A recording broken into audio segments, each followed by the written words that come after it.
Bonjour à tous et bienvenue. Je suis vraiment ravie de vous accueillir dans ce tout premier numéro de votre nouveau magazine Ensemble, consacré à l'écologie, mais aussi à tous les petits gestes que nous pouvons faire pour avoir un impact positif sur notre planète. Ensemble, bougeons les lignes. Pour débuter ce premier numéro consacré aux éco-gestes, nous partons à la découverte de Zero Waste Nantes. Et c'est Gauthier, un bénévole engagé de l'association, qui va nous expliquer leurs actions menées pour changer les choses.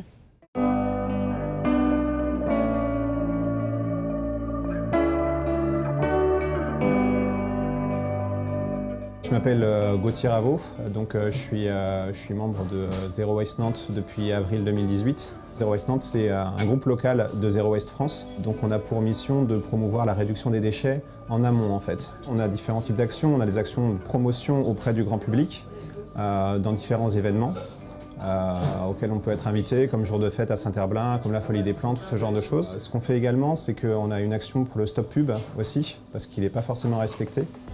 Et ça va générer des déchets derrière au niveau du papier. Et donc du coup, on a créé une page Facebook pour que les gens puissent nous montrer en fait les différents prospectus qu'ils ont reçus malgré leur stop pub, pour que nous derrière, on puisse mener des actions pour que ça ne se reproduise pas. Donc c'est important de revoir notre mode de fonctionnement, revoir notre mode de consommation pour produire beaucoup moins de déchets. On en produit 350 kg par an et par habitant en France. Et on est forcément tous concernés. Même en Loire-Atlantique, on est concerné par les modifications qu'il y a au niveau de notre environnement. Par exemple, en Loire-Atlantique, mais qui se produit partout en France, partout en Europe et même sans doute partout dans le monde, c'est la disparition de la biodiversité aussi. Quelque chose de très simple, c'est au niveau des pare-brises de vos voitures. Avant, il y a 40 ans, il y avait plein d'insectes qui venaient, ça montre bien qu'il y en avait beaucoup. Et maintenant, on voit qu'il n'y en a quasiment plus, ce qui veut bien dire que les populations animales diminuent fortement. Et donc ça, c'est important aussi, parce que nos actions ont un impact sur la biodiversité également.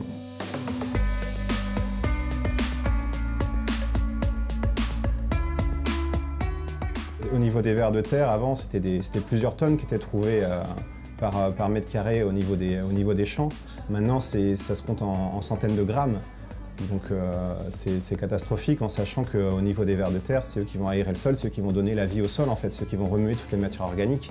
Il y a une bonne nouvelle, c'est qu'on peut agir, on peut tous agir de toute manière à notre niveau, au niveau environnemental, en faisant juste des petits changements au niveau de nos modes de consommation. On organise des apéros tous les mois en fait pour que des personnes, si elles ont des questions, si elles veulent simplement venir nous voir, peuvent venir nous voir.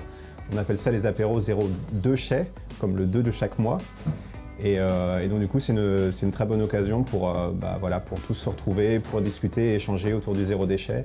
Chacun amène sa petite recette et ses boissons, et du coup, on fait un petit apéro sympa pour parler de ça.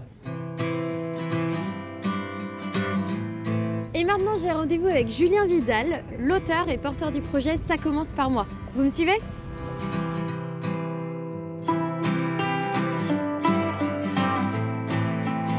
Alors bonjour Julien, je suis vraiment ravie que tu sois parmi nous dans cette émission.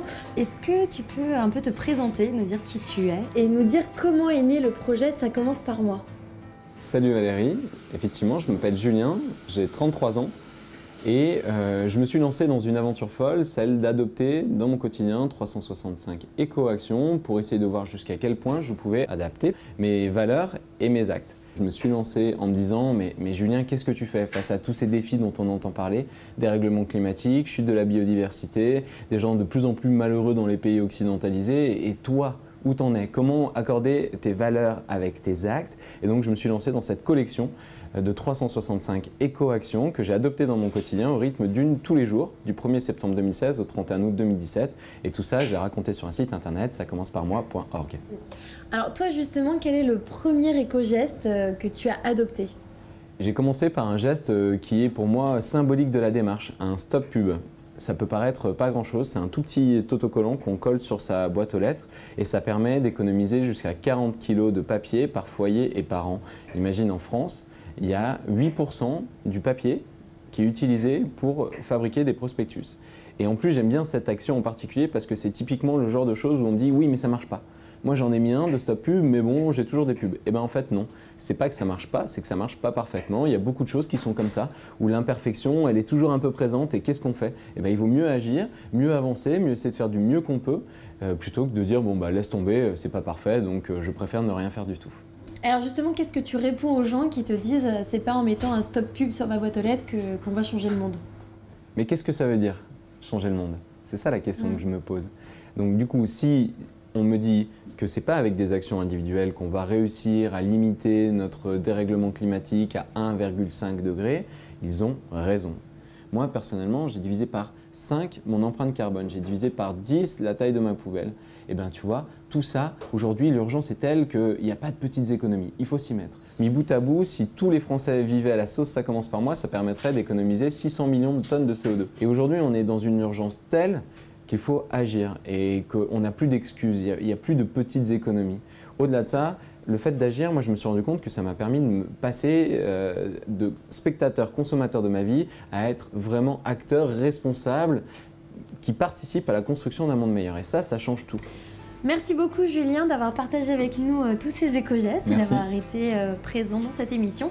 Je rappelle le bouquin qui vient de sortir, Ça commence par moi, avec 365 raisons d'y croire pour réinventer le monde de demain. Maintenant, ce que je vais vous proposer, c'est un éco-geste que vous pouvez tous faire chez vous, matin et soir, dans votre salle de bain. Changez votre petite brosse à dents en plastique et optez pour une brosse à dents en bambou. C'est ce que nous allons voir tout de suite avec My Book Company, une start-up nantaise.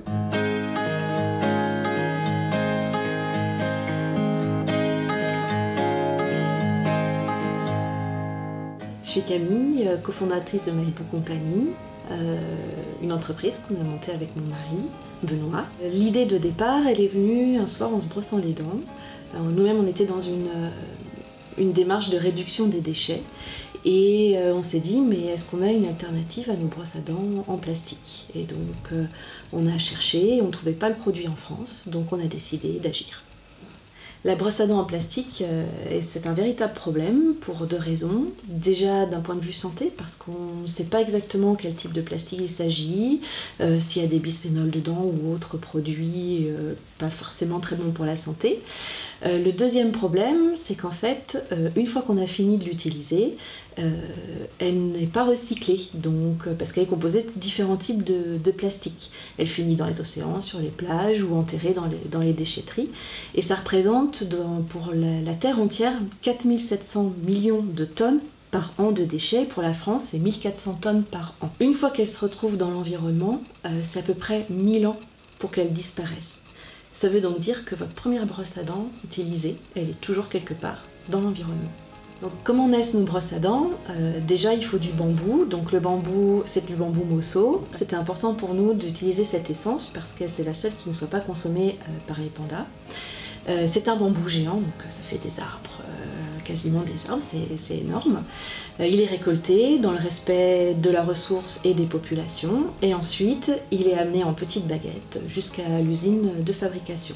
On ne peut pas fabriquer de brosses en bambou actuellement en France ou dans une autre essence, c'est parce qu'il manque, dans l'industrie, il manque une étape fondamentale de fabrication des brosses à dents. Parce que le bambou a des propriétés aussi antibactériennes et imputrescibles, qui fait que ça va bien dans une salle de bain. C'est une essence avec un renouvellement très rapide. En 5 ans, on retrouve la forêt naturelle, une fois qu'on l'a exploitée, avec 40 ans ou 80 ans pour du chêne, par exemple. Une fois que nos brosses à dents sont façonnées, les poils sont mis, c'est du nylon 610, c'est un nylon qui est biosourcé à 62%. Rassurez-vous, en 30 ans maximum, ce nylon-là disparaît. Et ensuite, elles arrivent ici, on peut se brosser les dents tranquillement avec des brosses à dents en bambou. Donc on propose des modèles adultes, on propose également des modèles enfants, du charbon activé, à utiliser 2-3 fois par semaine en complément du brossage. Quand on part en voyage, il faut bien des petites pochettes pour emmener sa brosse à dents. Donc on fabrique, alors ça c'est nous-mêmes qui les fabriquons, c'est une fabrication 100% française. Donc on a nos petites pochettes pour les adultes et on n'oublie jamais les enfants, donc les petites pochettes aussi pour les brosses à dents enfants. Et passer à brosse à dents en bambou au lieu du plastique, c'est adopté un petit geste au quotidien, facile et simple, on se brosse les dents comme avant, mais qui peut avoir un énorme impact sur l'environnement derrière.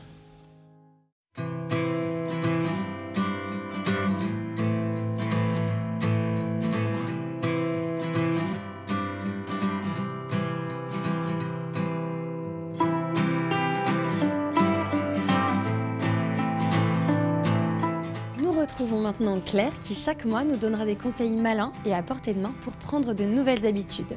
Alors ce mois-ci, elle nous présente des solutions zéro déchet pour prendre soin de son sourire.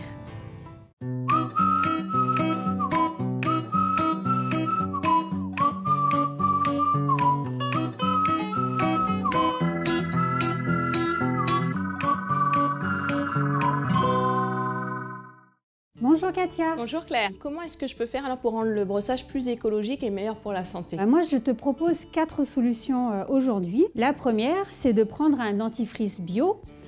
Comme ça, tu ne trouveras pas de perturbateurs endocriniens ni ces fameuses microbilles qui vont dans les océans. On ne va pas mettre une grosse dose de dentifrice. En fait, Que Choisir dit qu'il ne suffit de mettre que la quantité correspondant à l'ongle de son auriculaire. Déjà, tu vas réduire ta consommation de dentifrice par 3. Et si je ne veux plus du tout de déchets plastiques? Le bicarbonate de soude est intéressant parce qu'il va élever le pH, donc ce qui va réduire le risque de carie. Et c'est également un blanchisseur. Il aide à blanchir les dents. Le gros inconvénient en fait du bicarbonate de soude, c'est que c'est quand même un abrasif.